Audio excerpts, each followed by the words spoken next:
Order! Order! You are an incorrigible delinquent at times.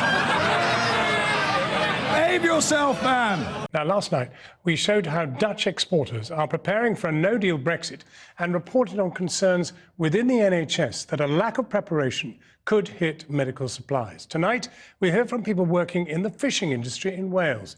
The Welsh government has warned that crashing out of the EU without a deal could have a devastating effect on jobs.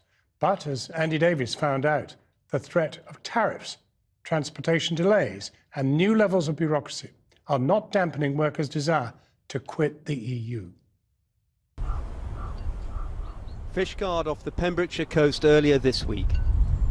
It is dawn, and across the bay fishermen head out to retrieve their catch.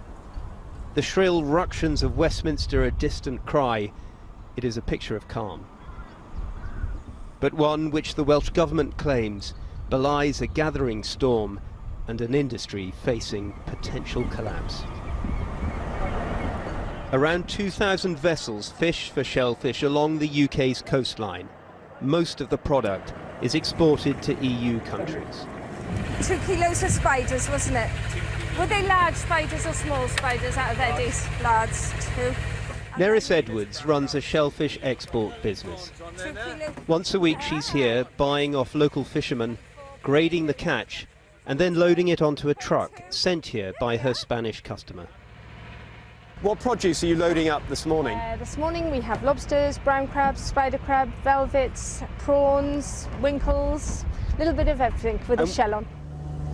This is an industry that the Welsh Government has been warning could be in real trouble in the event of a no-deal Brexit. For one thing, this is live shellfish being transported across the continent. And the fear is that if there are any significant delays at the border, then it could prove very costly. More could die in transit and the quality of the seafood diminished. If you ask me which sector keeps me awake at night in a no-deal Brexit, it would be our fishing industry, certainly, because of the fact that it is so perishable and it just cannot afford to sit on a port side for any length of time at all. 7 boxes of lobster, yeah, Johnny? Nerys Edwards has been flat out gearing up for a no-deal Brexit and a whole new export regime.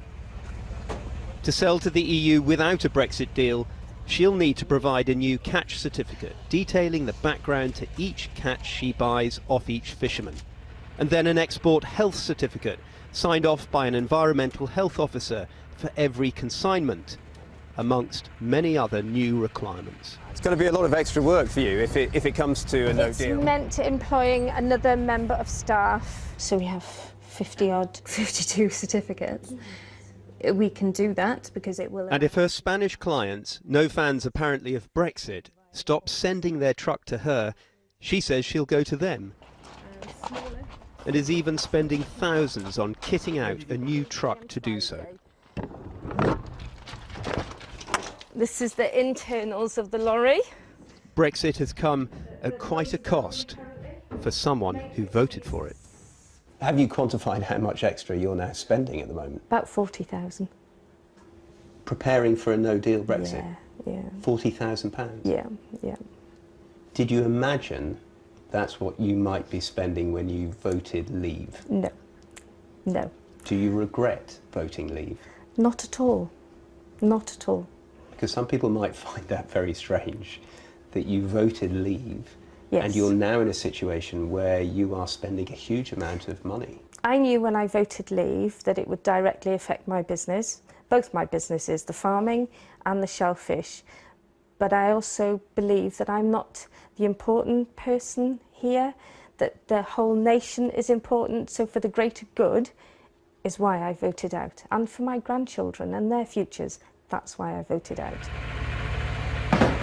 Without a deal, the UK's shellfish sector could be hit with tariffs totalling up to £41 million a year, claimed a recent report. It would be critically undermined, asserts the Welsh Government. But this is an industry in which antipathy towards the EU runs deep.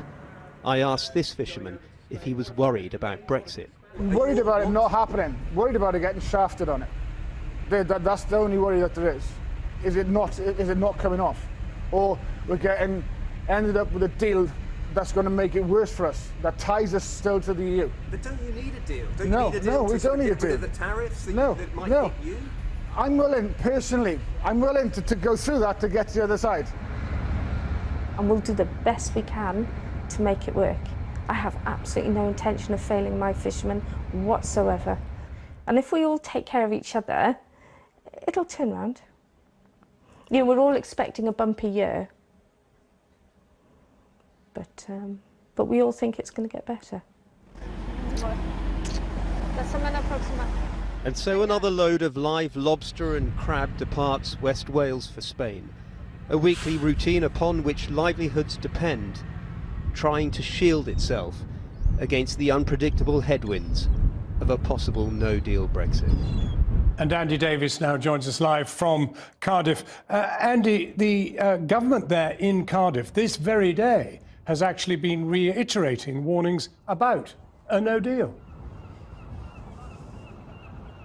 Yes, another very bleak assessment from the Welsh government about a no-deal Brexit. They claim it would see the Welsh economy smaller by around 9% in 15 years' time. On the shellfish industry, incidentally, the UK government have countered by saying they're putting in robust measures to ensure that the industry thrives post-Brexit. But I have to say, as we've been looking into it this week, what's emerged is a major glitch in the system. Take Nerys Edwards, who you saw in that report, operating out of a lorry on the quayside. Now, if there is a no-deal Brexit, for her to sell to the European Union, she will need what's called an approval number. And right now, the local authority won't give her that approval number. It appears to be something to do with EU regulations about exports of fish and animal products. Now, it might be that it's because she operates out of a lorry, not a building.